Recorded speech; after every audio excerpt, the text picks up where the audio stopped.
Hello friends, welcome to beginner TNPSC. So நம்ம இந்த வீடியோவில் எதை பற்றி பார்க்க போகிறோம் அப்படின்னா, யூனியன் எக்ஸிக்யூட்டிவ் யூனியன் லெஜிஸ்லேச்சர் டாப்பிக்கில் 10th ஸ்டாண்டர்டில் இருக்கிற சோஷியல் சயின்ஸ் புக்கில் தான் அதோட பார்ட் 2 வீடியோ வந்து பார்க்க போகிறோம். ஸோ ஆல்ரெடி நான் பார்ட் 1 வீடியோ வந்துட்டு போட்டிருந்திருப்பேன். ஸோ அதை பார்த்துட்டு வந்துட்டு அப்புறம் இதை கண்டினியூ பண்ணுங்கள். ஸோ இது வந்துட்டு எதுலேருந்து ஸ்டார்ட் பண்ணோம் அப்படின்னு கேட்டிங்கன்னா, வைஸ் பிரசிடென்ட்லேருந்து ஸ்டார்ட் பண்ணோம். ஸோ ஒரு இம்பார்ட்டண்ட்டான இன்ஃபர்மேஷன். ஸோ ஆல்ரெடி நான் எல்லா இதுலேயுமே சொல்கிறது தான். ஸோ 5 மந்த்ஸுக்குள்ளே நம்ம ஜிகே டாப்பிக்கை வந்து கவர் பண்ண போகிறோம். அண்ட் தென் பார்த்திங்கன்னா, நான் என்னோடய போஸ்ட்டில் வந்துட்டு மோட்டிவேஷனுக்காக டெய்லி இமேஜஸ் போட்டுட்ருக்கேன். ஸோ அது மூலியமாக தான் எனக்கும் மோட்டிவேட் ஆகும். நான் என்னோடய டேவையும் அப்படி தான் வந்து ஸ்டார்ட் பண்ணுறேன். அண்ட் தென் நெக்ஸ்ட்டு பார்த்தீங்கன்னா, எனக்கு சப்ஸ்கிரைப் பண்ணவங்களுக்கு ரொம்ப ரொம்ப தேங்க்ஸ். அண்ட் இனிமேல் சப்ஸ்கிரைப் பண்ண போகிறவங்களுக்கும் தேங்க்ஸ். அண்ட் கொஞ்சம் ப்ளீஸ் சப்ஸ்கிரைப் பண்ணுங்கள். It will be more encouragement for me. Okay. So கண்டிப்பாக படிக்கலாம், நம்பி படிக்கலாம். நம்ம வந்து கண்டிப்பாக 5 மந்த்ஸுக்குள்ளே வந்து ஜிகே டாபிக்ஸ் எல்லாத்தையுமே வந்து கவர் பண்ண போகிறோம். ஸோ எல்லா வீடியோவில் நான் ஆல்ரெடி சொல்கிற மாதிரி தான் ஃபஸ்ட்டு 10th புக் ஃபுல்லாக கவர் பண்ண போகிறோம். ஸோ ஆல்ரெடி 10th ஹிஸ்ட்ரியில் இருக்கிற எல்லா இதையுமே கவர் பண்ணிட்டேன். ஸோ இதுலேருந்து எல்லா டாபிக்ஸுமே கவர் ஆயிருந்திருக்கும். So two watch it. And இப்போ வந்து நம்ம பாலிட்டியை தான் கவர் பண்ணிகிட்ருக்கோம். நெக்ஸ்ட்டு பார்த்திங்கன்னா, 10th இருக்கிற பாலிட்டி முடிச்சதுக்கப்புறம் 10th இருக்க எக்கனாமிக்ஸ் போவோம். ஸோ அந்த மாதிரி அடுத்தது 11th 12th அந்த மாதிரி நெக்ஸ்ட்டு போயிட்டே தான் இருக்க போகிறோம். ஸோ மோர் வீடியோஸ் வரப்போகுது. அதே மாதிரி நான் வந்து நைட் தான் வந்து கொஞ்சம் வீடியோஸ்லாம் போஸ்ட் பண்ணுவேன். ஏன்னா வந்துட்டு நான் மார்னிங் டு ஈவினிங் வந்து ஒர்க்குக்கு போயிட்டு அதுக்கப்புறம் ப்ரிப்பேர் பண்ணிட்டு தான் நான் நைட்டில் வந்து வீடியோ மேக் பண்ணுறேன். ஸோ நைட்டில் தான் வந்துட்டு என்னோடய வீடியோஸ் எல்லாமே வரும். அண்ட் தென் சில டைம்ஸ் நான் ஒர்க் ஃப்ரம் ஹோமில் இருக்கும்போதும் மார்னிங், ஈவினிங், ஆஃப்டர்நூன் அந்த மாதிரி சில டைம்ஸும் வரும். மோஸ்ட்லி வந்துட்டு நைட்டில் தான் வந்துட்டு என்னோடய வீடியோ வந்துட்டு வரும். Okay. So two watch more videos. கண்டிப்பாக சப்ஸ்கிரைப் பண்ணுங்கள். ஓகே. இப்போ நம்ம வீடியோக்குள்ளே போயிடலாம். Vice president. The vice president occupies the second highest office in the country. So இந்த கலர்ஸ்லாம் இது எதுக்காக அப்படிங்கிறது நான் பார்ட் 1 வீடியோலேயே வந்துட்டு ஆல்ரெடி சொல்லியிருக்கேன். ஸோ அதை பார்த்துட்டு வந்துட்டு இதை பாருங்கள். Okay. The second highest office in the country. So president தான் வந்துட்டு இருக்கிறதுலே டாப். அவருக்கு அடுத்தது செகண்ட் ஹையஸ்ட் ஆஃபீஸ் யாருக்கு இருக்குது அப்படின்னு கேட்டிங்கன்னா, நம்மளோட வைஸ் பிரசிடென்ட் அவர்களுக்கு தான் இருக்குது. He is accorded a rank next to the president in the official warrant of precedence. என்ன சொல்கிறாங்க அப்படின்னா, பிரசிடென்ட்டுக்கு அடுத்த நிலையில் எல்லா உரிமைகளையும் பெறறதுக்கு யாருக்கு ரைட்ஸ் இருக்குன்னு கேட்டால் நம்மளோட வைஸ் பிரசிடென்ட் அவர்களுக்கு தான். This office is modelled on the lines of the American vice president. So இந்த வைஸ் பிரசிடென்ட் அப்படிங்கிற கான்செப்டை எங்கேருந்து எடுத்திருக்காங்க அப்படின்னு கேட்டிங்கன்னா, அமெரிக்கன் வைஸ் பிரசிடென்ட் கான்செப்ட்லேருந்து எடுத்திருக்காங்க. Next, Article 63 of the Constitution provides for a Vice President of India. என்ன சொல்லுது? Article 63 வந்துட்டு வைஸ் பிரசிடென்ட்டை பற்றி நம்மளுக்கு சொல்லுது. இவங்க எல்லாருமே நம்மளுக்கு வந்து union executive and union legislature அப்படிங்கிற டாப்பிக்கில் தான் கவர் ஆவாங்க.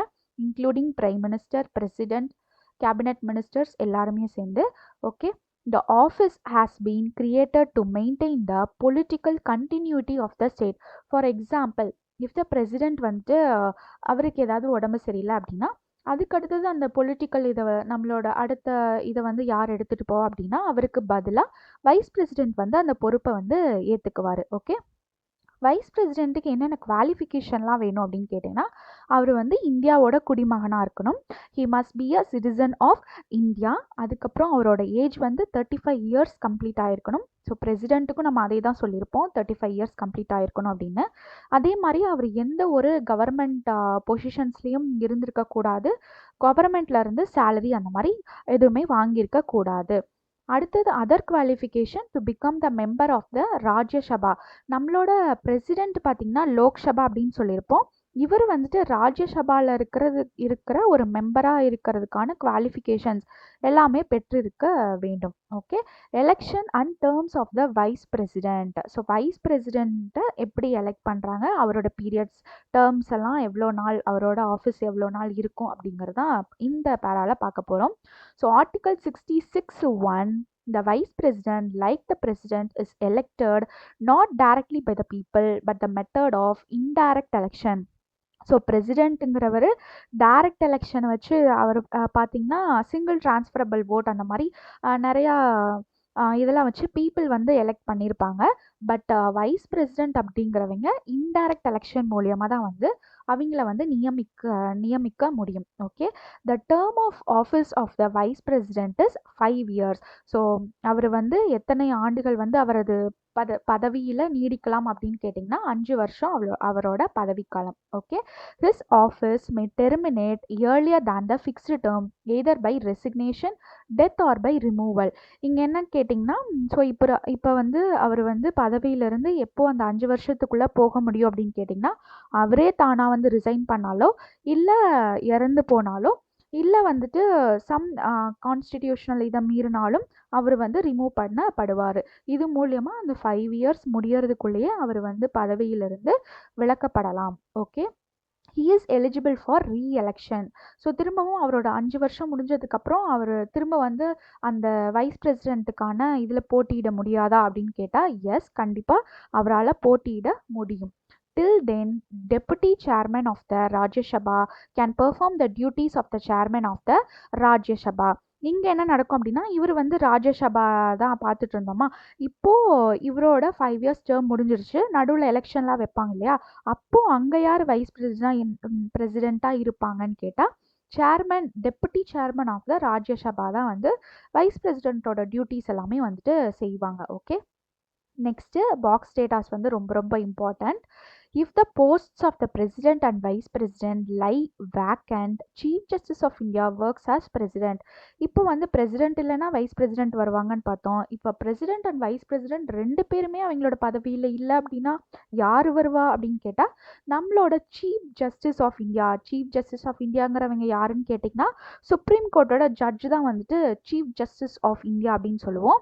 ஸோ அவங்க வந்து பிரசிடெண்ட் அண்ட் வைஸ் பிரசிடெண்ட் இல்லாத சமயத்தில் அவர் பிரசிடெண்ட்டாக ஆட்சி புரியுவார். ஓகே, திஸ் சுச்சுவேஷன் ஹேப்பன்ஸ், அது வந்து ஒரு டைம் நடந்திருக்கு. எப்போன்னு கேட்டிங்கன்னா 1969 சீஃப் ஜஸ்டிஸ் எம் ஹிதயத்துல்லா அப்படிங்கிறவர் பிரசிடெண்ட் ஆஃப் இந்தியாவாக நியமிக்கப்பட்டிருக்காரு. Okay, next removal of the vice president. Vice president எப்படி ரிமூவ் பண்ணலாம் ஆல்ரெடி பார்த்தாச்சு. அவர் ரிசைன் பண்ணாலோ இல்லை டெத் ஆர் வந்துட்டு சில கான்ஸ்டிடியூஷனல் லாஸை வந்துட்டு மீறினாலோ நம்மளுக்கு வந்து வைஸ் பிரசிடெண்ட் வந்து அவரோட பதவியிலிருந்து விலக்கப்படுவார். The vice president may be removed from his office by a resolution of the council of states passed by a majority of all the member of the council and agreed to by the house of the people. So இங்கே வந்து என்ன நடக்குது அப்படின்னா, அவரை வந்து remove பண்ணும்போது majority of the people வந்துட்டு இவரை ரிமூவ் பண்ணலாம் அப்படிங்கிறத சொன்னால் மட்டும்தான் அவரை ரிமூவ் பண்ண முடியும். அப்படி ரிமூவ் பண்ணாலுமே 14 days வந்துட்டு நோட்டீஸ் வந்துட்டு கொடுக்கப்படும். அது வரைக்கும் வைஸ் பிரசிடெண்ட் அவரோட பதவியில் தான் இருப்பார். A resolution for this purpose may be moved only after a notice of at least a minimum of 14 days has been given of such an intention. So இப்போ ஏன் இதை லைன் பை லைன் நம்ம read பண்ணிகிட்டு இருக்கோம் அப்படின்னு கேட்டிங்கன்னா, so நம்ம assertion and reason பேஸ்டாக தான் இப்போ லாட் ஆஃப் கொஷின்ஸ் வந்து கேட்குறாங்க. ஸோ அதனால் ஒவ்வொரு லைனையும் ரீட் பண்ணி நம்ம இம்பார்ட்டன்ட் பாயிண்ட்ஸ் எல்லாம் இதில் வந்து மோஸ்ட்டாக நான் இம்பார்ட்டன்ட் பாயிண்ட்ஸ்ன்னு சொல்லி தான் எல்லாமே கொடுத்துருப்பேன். ஏன்னா எல்லாமே ரொம்ப இம்பார்ட்டண்ட்டான பாயிண்ட்ஸ் தான். இது வந்து நம்மளுக்கு படிக்கும்போது கஷ்டமாக தான் இருக்கும். பட் படித்ததுக்கப்புறம் வந்து ஒரு சின்ன மைன்யூட் வார்த்தையும் இம்பார்ட்டண்ட். அதனால தான் நம்ம லைன் பை லைனாக வந்து ரீட் பண்ணிகிட்ருக்கோம். அதுவும் நான் இங்கிலீஷ் புக்கில் நான் வந்து பர்சனலாக என்ன ஃபீல் பண்ணேன் அப்படின்னா, மோஸ்ட் ஆஃப் த யூடியூப் சேனல்ஸில் வந்து தமிழ் புக் பேஸ்டாக வந்து நடத்திட்டு இருந்தாங்க. ஸோ நான் வந்து இங்கிலீஷில் படிக்கிறதுனால எனக்கு இங்கிலீஷில் வந்து இங்கிலீஷ் மீடியம் புக்ஸ் தான் வந்துச்சு. அதனால் நான் டீச் பண்ணுறேன். ஓகே, நெக்ஸ்ட்டு பார்த்தீங்கன்னா functions of the vice president. The vice president is ex officio chairman of the Rajya Sabha. ஏன் vice president ex officio chairman of the Rajya சபான்னு சொல்கிறோம் அப்படின்னா, இப்போ வந்து சேர்மன் அப்படிங்கிற ஒரு பதவிக்கு எலெக்ஷன் நடத்தலாம் இல்லையா, ஆனால் இந்த ராஜ்யசபாங்கிற இந்த ஒரு ஹவுஸுக்கு வந்துட்டு சேர்மன் அப்படிங்கிறவங்கள இன்டைரக்ட் எலெக்ஷனாவோ டைரக்ட் எலெக்ஷன் வச்சோ நியமிக்க மாட்டாங்க. அதுக்கு பதிலாக வைஸ் பிரசிடெண்ட்டை என்ன பண்ணுவாங்க, ஆட்டோமேட்டிக்காக அந்த ராஜ்யசபாவுக்கு சேர்மன் ஆயிடுவாங்க. ஸோ அதனால தான் the vice president is the ex officio chairman of the Rajya Sabha அப்படின்னு சொல்லி நம்ம சொல்கிறோம். Okay, he regulates the proceeding of the house. இவர் என்ன பண்ணுவார் அப்படின்னா, இந்த ராஜ்யசபாவில் நடக்கிற எல்லா விஷயங்களையும் வந்துட்டு இவர் தான் ரெகுலேட் பண்ணுவார். ஸோ ஒரு பில் பாஸ் ஆகலாமா வேண்டாமா அப்படிங்கிறது எல்லாமே நம்மளோட வைஸ் பிரசிடென்ட் தான் முடிவு பண்ணுவார். எந்த இடத்துல? ராஜ்யசபாவில். Okay. He decides the order of the house. He decides the admissibility of the resolution or question. So ஒரு பில் பாஸ் ஆகும்போது இது பாஸ் ஆகலாமா வேணாமா, இல்லை அதில் என்னென்ன குறைகள் இருக்குது அப்படிங்கிறது எல்லாத்தையுமே டிசைட் பண்ணுறது நம்மளோட வைஸ் பிரசிடென்ட்டுங்கிற ex officio chairman of Rajya Sabha தான் வந்துட்டு டிசைட் பண்ணுறாரு. He suspends or adjourns the house in case of a grave disorder. ஏதாவது ஒரு சலசலப்பு கன்ஃபியூஷன்ஸ் ஏற்படுது அப்படின்னா வந்துட்டு அந்த ராஜ்யசபாவில் இவருக்கு வந்து அந்த ஹவுஸை வந்துட்டு அப்போதைக்கு தற்காலிகமாக நிறுத்தி வைக்கிறதுக்கான எல்லா ரைட்ஸும் வைஸ் பிரசிடென்ட் கிட்ட இருக்குது. when the president is unable to discharge his duties due to illness or absence from the country, he attends to the function of the president for a maximum period of 6 months. So இப்போ president வந்து due to some அவரோட இல்னஸ்னாலேயோ இல்லை கண்ட்ரியை வந்து பார்த்துக்க முடியாத நிலைமை வரும்போது பிரசிடெண்ட்டுக்கு பதிலாக யார் போவா? வைஸ் பிரசிடெண்ட் போவா அப்படின்னு பார்த்தோம் இல்லையா? ஸோ அதை தான் வந்து இங்கேயும் சொல்லியிருக்காங்க. அது எத்தனை மந்த்ஸுக்குன்னு கேட்டிங்கன்னா 6 மந்த்ஸுக்கு அந்த மாதிரி பிரசிடெண்ட்டுக்கு பதிலாக வைஸ் பிரசிடெண்ட்டே பிரசிடெண்ட்டாக ஆக்ட் ஆக முடியும். ஓகே. Next casting vote. இது இம்பார்ட்டன்ட். ஆர்டிக்கல் 100 வந்து இதை சொல்லுது. ஸோ 100 ஞாபகம் வச்சுக்கோங்க. 100 என்ன சொல்லுது அப்படின்னு கேட்டிங்கன்னா, ஒரு பில் பாஸ் ஆகுது, அதில் பாதி பேர் வந்துட்டு 50-50 இருக்காங்கன்னு வச்சுக்கலாம். பாதி பேர் வந்துட்டு அந்த பில்லுக்கு சப்போர்ட் பண்ணுறாங்க, மீதி பாதி பேர் வந்துட்டு அந்த பில்லுக்கு அப்போசிஷன் கொடுக்குறாங்க. அப்போது இங்கே யாராவது ஒருத்தரோட ஓட் எக்ஸ்ட்ரா தேவைப்படுது. எதுக்காக? ப்ரையாரிட்டியை வந்துட்டு அந்த பில்லை பாஸ் பண்ணலாமா வேணாமா அப்படின்னு முடிவு எடுக்கிறதுக்காக. அந்த முடிவை யார் கிட்ட கொடுக்குறாங்க அப்படின்னா வைஸ் பிரசிடென்ட் கிட்ட கொடுக்குறாங்க. ஓகே. அந்த ஒரு ஓட்டு தான் தீர்மானிக்கும் அந்த பில் பாஸ் ஆகலாமா இல்லை வேண்டாமா அப்படிங்கிற பட்சத்தில். எந்த பட்சத்தில் அப்படின்னு கேட்டிங்கன்னா 50-50. ஸோ 100 இருக்கா, ஆர்டிக்கல் 100 எப்படி ஞாபகம் வச்சுக்கலாம் அப்படின்னா 50-50. அப்போ 50 மெம்பர்ஸ் வந்து ஓகேன்னு சொல்கிறாங்க, 50% வேணாம் அப்படின்னு சொல்லி பில்லை நிராகரிக்கிறாங்க. அந்த பட்சத்தில் யார் உள்ள வரா? வைஸ் பிரசிடென்ட் உள்ள வந்து அவரோட ஒரு ஓட்டை வந்து கொடுக்குறாரு. அந்த ஓட்டு தான் என்னன்னு கேட்டிங்கன்னா கேஸ்டிங் ஓட் அப்படின்னு சொல்லி நம்ம சொல்லுவோம். ஓகே. அந்த ஓட்டை தடுக்கிறதுக்கு யாருக்குமே வைஸ் பிரசிடென்ட் இந்த முடிவை தான் எடுத்து சொல்லணும் அப்படிங்கிற சொல்கிறதுக்கான ரைட்ஸ், வைஸ் பிரசிடென்ட் கிட்ட சொல்கிறதுக்கான ரைட்ஸ் யாருக்குமே கிடையாது. வைஸ் பிரசிடெண்ட்டாக எடுக்கிற முடிவு தான் அதில். ஓகே. அதுதான் கேஸ்டிங் ஓட் அப்படின்னு சொல்லி சொல்லுவோம். Next prime minister. ஆர்டிகல் 74(1) என்ன சொல்லுது அப்படின்னு கேட்டிங்கன்னா, there shall be a council of ministers with the prime minister as the head to aid and advise the president. இங்கே பார்த்தீங்கன்னா பிரசிடெண்ட் தான் வந்து எல்லாத்துக்குமே ஹெட்டு அப்படின்லாம் நம்ம சொல்லியிருந்திருப்போம்.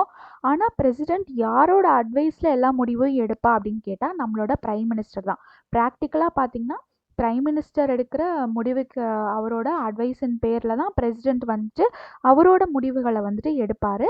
அது மட்டும் இல்லை, பிரைம் மினிஸ்டர் அப்படிங்கிறவர் தான் கவுன்சில் ஆஃப் மினிஸ்டர்ஸை வந்து ஹேண்டில் பண்ணுறதாகட்டும் எல்லா இதையும் நம்மளோட பிரைம் மினிஸ்டர் தான் வந்துட்டு செய்வார். Next the post of Prime Minister of India has adopted the Westminster model of constitutional democracy. So Westminster model அப்படிங்கிறது எங்கேருந்து வந்துச்சுன்னா பிரிட்டிஷ் பார்லிமெண்ட்லேருந்து வந்துச்சு. ஸோ அது வந்து எங்கன்னு சொல்லுவாங்க, இங்கிலாண்டில் இருக்கிற ஒரு பார்லிமெண்ட்டு தான் வந்துட்டு வெஸ்ட்மினிஸ்டர் அப்படின்னு சொல்லுவாங்க. அதனால தான் அதை வெஸ்ட்மினிஸ்டர் பார்லிமெண்ட் சொல்கிறோம்.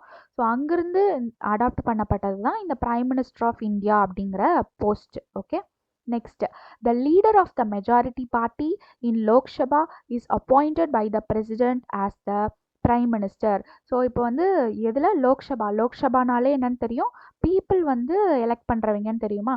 ஸோ அப்போ அந்த பீப்புள் அதில் மெஜாரிட்டி பார்ட்டியாக வர்றவங்கள யார் லீடராக இருக்காங்களோ அவங்கள வந்து பிரைம் மினிஸ்டராக யார் வந்து நியமிப்பான்னு கேட்டால் பிரசிடெண்ட் தான் நியமிப்பார். Okay.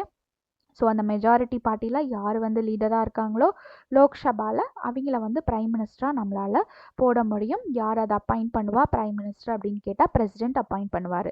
The other ministers are appointed by the president on the advice of the prime minister. So prime மினிஸ்டரின் அட்வைஸின் பேரில் பிரசிடெண்ட் வந்து என்ன பண்ணுவார், அதர் மினிஸ்டர்ஸ் எல்லாத்தையுமே அப்பாயின்மெண்ட் பண்ணுவார்.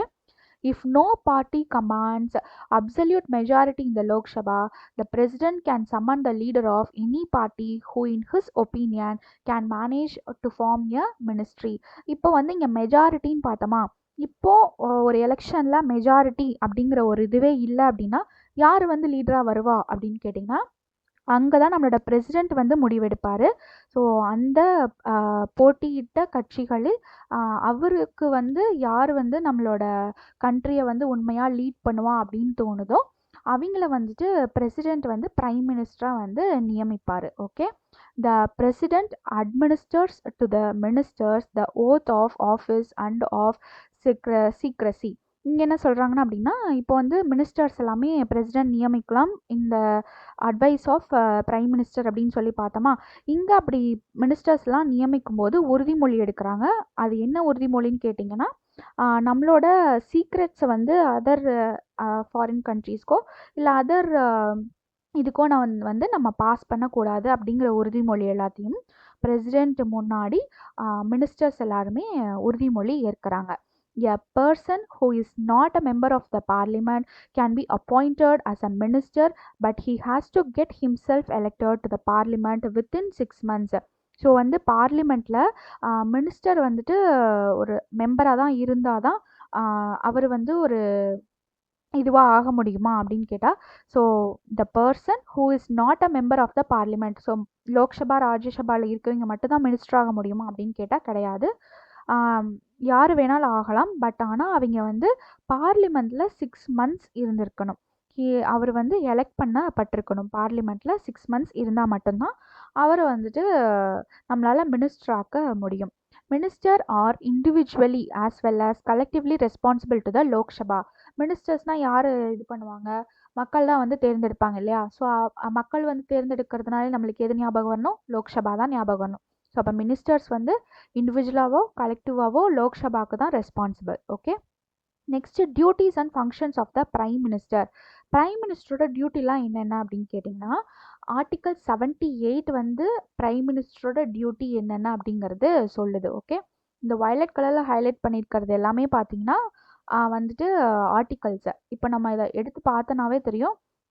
இப்போ நான் ஆர்டிகல்ஸ் மட்டும் படிக்கணும் அப்படின்னு நினச்சேன்னா பர்டிகுலர் ஆர்டிக்கல் மட்டும் இந்த வயலட் கலரில் இருக்கிறத மட்டும் நான் படித்தா போதும். ஸோ அதுக்காக நான் இப்படி ஹைலைட் பண்ணியிருக்கேன். ஸோ ஹைலைட் பண்ணுறது ரொம்பவே ஹெல்ப்ஃபுல்லாக இருக்கும் இங்கே. ஸோ ஆர்டிகல் 78 வந்து பிரைம் மினிஸ்டரோட டியூட்டியை சொல்லுது. என்னென்ன டியூட்டிஸ்லாம்ப்பா பிரைம் மினிஸ்டருக்கு இருக்குது அப்படின்னு கேட்டிங்கன்னா, the prime minister decides the rank of his ministers and distributes various departments. என்ன சொல்கிறாங்க அப்படின்னா இங்கே பிரைம் மினிஸ்டர் தான் எந்தெந்த மினிஸ்டர் எந்தெந்த டிபார்ட்மெண்ட்டில் இருக்கணும் அப்படிங்கிறத அவங்களோட பொசிஷன் என்ன அப்படிங்கிறது எல்லாத்தையுமே டிசைட் பண்ணுறது நம்மளோட பிரசிடெண்ட் தான். பிரைம் மினிஸ்டர் தான். The prime minister decides the dates and the agenda of the meeting of the cabinet which he presides. So எந்த நேரத்தில் வந்து ஒரு மீட்டிங் வந்து போட்டு ஒரு அஜெண்டா அந்த டேட்ஸ் வந்து எந்த இதில் இருக்கணும், எந்த டேட்ஸில் நம்ம மீட்டிங் வைக்கணும், எந்த இதில் நம்ம அமைச்சரவை எல்லாமே கூட்டணும் அப்படிங்கிறத பிரைம் மினிஸ்டர் தான் டிசைட் பண்ணுவாங்க, டேட்ஸ் முதற்கொண்டு. Okay, the prime minister informally consults 2 or 3 of his or her senior colleagues when he does not convene a cabinet meeting. So இப்போ கேபினெட் மீட்டிங் நடத்தணும் அப்படின்னா அவர் உடனே போய் அவரோட டெசிஷன்ஸ் பேஸ் பண்ணி மட்டும் ஒரு மீட்டிங்கை வந்து நடத்த மாட்டார். இன்ஸ்டட் அவருக்கு மேலே இருக்கிற சீனியர் கொலீக்ஸ் 2 or 3 மெம்பர்ஸ் கிட்ட கேட்டு தான் வந்துட்டு அதை டிசைட் பண்ணுவார். The prime minister supervises the work of various ministers. So various ministers எல்லாருமே அவங்களோட டியூட்டிஸை கரெக்டாக தான் செய்கிறாங்களா அப்படிங்கிறத மேற்பார்வையிடுவார். To converse to the president all decisions of the council of ministers connecting to the government of the affairs of the union and proposal for legislation. So இப்போ வந்து பிரசிடென்ட் கிட்ட வந்து டெசிஷன்ஸ் எல்லாமே கவுன்சில் ஆஃப் மினிஸ்டர்ஸ் பற்றி president கிட்ட வந்து எல்லா டெசிஷன்ஸுமே report பண்ணுவார் கவர்மெண்ட்டோட அஃபேர்ஸ் பற்றி ஏதாவது இருந்துச்சு அப்படின்னா. த prime minister acts as a link between the president and the council of ministers. So பிரசிடென்ட்டுக்கும் கவுன்சில் ஆஃப் மினிஸ்டர்ஸுக்கும் ஒரு பிரிட்ஜ் மாதிரி யார் ஆக்ட் ஆகிறா அப்படின்னா பிரைம் மினிஸ்டர். நெக்ஸ்ட், பிரைம் மினிஸ்டருங்கிறவர் தான் leader of the nation and chief spokesperson of the country. So இப்போ வெளிநாட்டுக்கு எல்லாம் போகிறாங்க அப்படின்னா யார் வந்து முதன்மையாக இருப்பா அப்படின்னு கேட்டால் நம்மளோட பிரைம் மினிஸ்டர் தான் இருப்பாங்க. அவர் தான் வந்து நம்மளோட நாட்டை வந்து என்ன சொல்கிறது, நாட்டை வந்துட்டு ரெப்ரசன்ட் பண்ணுவார் அந்த மாதிரி. ஓகே, இவர் தான் வந்துட்டு ஒரு லீடர், நேஷனுக்கே ஒரு லீடர். யாருன்னு கேட்டால் நம்மளோட பிரைம் மினிஸ்டர் தான். As the leader of the nation, the Prime Minister represents our nation at all international conferences. So international conference, Commonwealth ஆகட்டும், சம்மிட் ஆகட்டும், ஸோ நேஷன்ஸ் சார்ஸ் நேஷன்ஸ் ஆகட்டும், எல்லா இதுலேயுமே வந்துட்டு நம்மளோட நேஷனை ரெப்ரசன்ட் பண்ணுறது யார் அப்படின்னு கேட்டிங்கன்னா நம்மளோட நேஷனோட லீடரான பிரைம் மினிஸ்டர் தான். Okay, next council of ministers. After the election the president of India on the advice of prime minister appoints the council of ministers. So என்ன பண்ணுவாங்க, பிரசிடென்ட் ஆஃப் இந்தியா வந்து பிரைம் மினிஸ்டர் ஆல்ரெடி பார்த்தது தான், prime மினிஸ்டரோட அட்வைஸ்ன்னு பேர். Council of மினிஸ்டர்ஸை வந்து நியமிப்பாங்க அப்படின்னு பார்த்தாச்சு. The constitution restricts the number of council of ministers including the prime minister to 15% of the total members of the Lok Sabha. இப்போ லோக் சபாவில் இருக்கிற மெம்பர்ஸ் எல்லாத்தையுமே பிரைம் மினிஸ்டராக கவுன்சில் ஆஃப் மினிஸ்டர்ஸாக ஆக்கிட முடியுமா அப்படின்னு கேட்டால் கிடையாது. ஸோ பிரைம் மினிஸ்டரோட சேர்த்து லோக் சபாவில் இருக்கிற டோட்டல் மெம்பர்ஸில் 15% மட்டும்தான் நம்மளை வந்து கவுன்சில் ஆஃப் மினிஸ்டர்ஸாக வந்து கன்வெர்ட் பண்ண முடியும். அதில் 3 பேர் இருக்காங்க. யார் யாருன்னு கேட்டிங்கன்னா cabinet ministers, minister of states, deputy minister அப்படின்னு 3 கேட்டகரிஸாக கவுன்சில் ஆஃப் மினிஸ்டர்ஸை கிளாஸிஃபை பண்ணுறாங்க. ஸோ கேபினெட் மினிஸ்டர் அப்படிங்கிறவங்க ஒரு informal body of senior ministers. First cabinet ministers தான் டாப்பு. அப்படின்னா டாப்பில் இருக்கவங்க யாராக இருப்பாங்க, சீனியர்ஸாக தான் கண்டிப்பாக இருப்பாங்க. ஸோ சீனியர்ஸ் மினிஸ்டர்ஸ் தான் எல்லாமே இருப்பாங்க. அவங்க தான் என்ன பண்ணுவாங்க, டிஃபென்ஸ் ஆகட்டும், ஃபைனான்ஸ் ஆகட்டும், எக்ஸ்டர்னல் அஃபேர்ஸ் ஆகட்டும், எல்லா இம்பார்ட்டன்ட் இந்த இதில் எல்லா இம்பார்ட்டன்ட் டெசிஷன்ஸும் யார் எடுப்பான்னு கேட்டால் சீனியர் மினிஸ்டர்ஸ் தான் எடுப்பாங்க. ஸோ ஆல்ரெடி நம்ம பார்த்தோம், பிரைம் மினிஸ்டர் வந்து 2 or 3 கொலீக்ஸ் சீனியர்ஸ் மினிஸ்டரை கேட்டு தான் வந்துட்டு முடிவு எல்லாமே எடுப்பார். ஸோ கேபினெட் மீட்டிங்ஸ் போடுறதாகட்டும் இங்கே பார்த்தோம் இல்லையா, இது எல்லாமே யார், இந்த கேபினெட் மினிஸ்டர்ஸ் மூலியமாக தான் நடக்குது. நெக்ஸ்ட்டு மினிஸ்டர் ஆஃப் ஸ்டேட்ஸ் அப்படிங்கிறவங்க கேபினெட் மினிஸ்டருக்கு கொஞ்சம் கீழே அப்படிங்கிற மாதிரி இவங்க வந்து ஒரு செகண்டரி கேட்டகரியாக வச்சுருக்காங்க மினிஸ்டரில். இவங்க என்ன பண்ணுவாங்க அப்படின்னா கேபினெட் மீட்டிங்க்கு வந்து இன்வைட் பண்ணால் அதில் போய் அட்டன் பண்ணுறவங்க. ஓகே, இல்லைன்னா அங்கே போய் மீட்டிங்ஸ் எல்லாமே அட்டன் பண்ண மாட்டாங்க. நெக்ஸ்ட்டு டெபுட்டி மினிஸ்டர் அப்படிங்கிறவங்க மினிஸ்டர் ஆஃப் ஸ்டேட்ஸுக்கும் கீழே தான். அவங்க என்ன பண்ணுவாங்க அப்படின்னு கேட்டால் ஸோ மினிஸ்டர் ஆஃப் ஸ்டேட்ஸையோ ஆர் கேபினெட் மினிஸ்டர்ஸுக்கு சம் அட்வைசஸ் எல்லாமே கொடுப்பாங்க. ஸோ அந்த வேலை யார் பண்ணுவாங்க அப்படின்னா டெபுட்டி மினிஸ்டர்ஸ் பண்ணுவாங்க. ஸோ இந்த வீடியோவுக்கு இது பற்றினது தான். நெக்ஸ்ட்டு வீடியோவில் வந்துட்டு இதெல்லாமே பார்த்துடலாம். ஓகே, ஸோ இன்னும் கொஞ்சம் தான் இருக்குது இந்த லெசன், அதுக்கப்புறம் அவ்வளோதான் முடிஞ்சிடும். நெக்ஸ்ட்டு பார்த்திங்கன்னா என்ன பண்ண போகிறோம், செகண்ட் லெசன் இதோட கம்ப்ளீட் ஆயிருமா, பார்ட் 3 வீடியோவோட செகண்ட் லெசன் கம்ப்ளீட் ஆயிரும். இன்னும் 3 லெசன்ஸாக இருக்குது பாலிட்டியில். ஸோ இதை கவர் பண்ணோம் அப்படின்னா நம்மளுக்கு வந்து ஓரளவுக்கு இந்த டாபிக்ஸ் எல்லாமே கவர் ஆகும். இதெல்லாம் முடித்ததுக்கப்புறம் நம்மளோட எக்கனாமிக்ஸ் பார்ட்டுக்கு போக போகிறோம். Side by side Tamil and maths கிளாஸஸும் முடிஞ்ச வரைக்கும் நான் கொடுக்க ட்ரை பண்ணுறேன். இஃப் டைம் இஸ் அப்ளிகபிள், ஆனால் கண்டிப்பாக நான் கொடுக்க ட்ரை பண்ணுவேன். ஸோ என் கூட சேர்ந்து நீங்களும் படிங்க, ரொம்பவே யூஸ்ஃபுல்லாக இருக்கும். அதே மாதிரி என்னோடய மார்க்டு பிடிஎஃப் வந்துட்டு நான் முடிஞ்ச வரைக்கும் கீழே கொடுக்க ட்ரை பண்ணுறேன். ஸோ டிஸ்கிரிப்ஷனில் என்னால் பின் பண்ண முடியல, ஏன்னா எனக்கு வந்து டிஸ்கிரிப்ஷனில் ப்ரொவைட் பண்ண முடியல, அதனால் நான் கமெண்ட்ஸில் ப்ரொவைட் பண்ணுறேன். Okay, do use of it. Thanks for வாட்சிங் த வீடியோ. எனக்கு சப்ஸ்கிரைப் பண்ணவங்களுக்கு ரொம்ப ரொம்ப தேங்க்ஸ். ஸோ மறக்காமல் சப்ஸ்கிரைப் பண்ணிடுங்க. அண்ட் உங்கள் ஃப்ரெண்ட்ஸ் யாராவது படிக்கிறாங்க TNPSC, UPSC, TET or any other competitive எக்ஸாம்ஸுக்கு இந்த சிலபஸ் கவர் ஆகுது அப்படின்னா கண்டிப்பாக ஷேர் பண்ணுங்கள். It will be very very useful. ஏன்னா நான் வந்து இங்கிலீஷ் மீடியம் புக்ஸ் தான் லைன் பை லைனாக அதுவும் ரீட் பண்ணிகிட்ருக்கேன். த்ரூ சிலபஸ் வச்சுட்டு தான் நான் வந்து படிச்சுட்டு இருக்கேன். ஸோ எல்லாத்துக்கும் ஷேர் பண்ணுங்கள். தேங்க்யூ.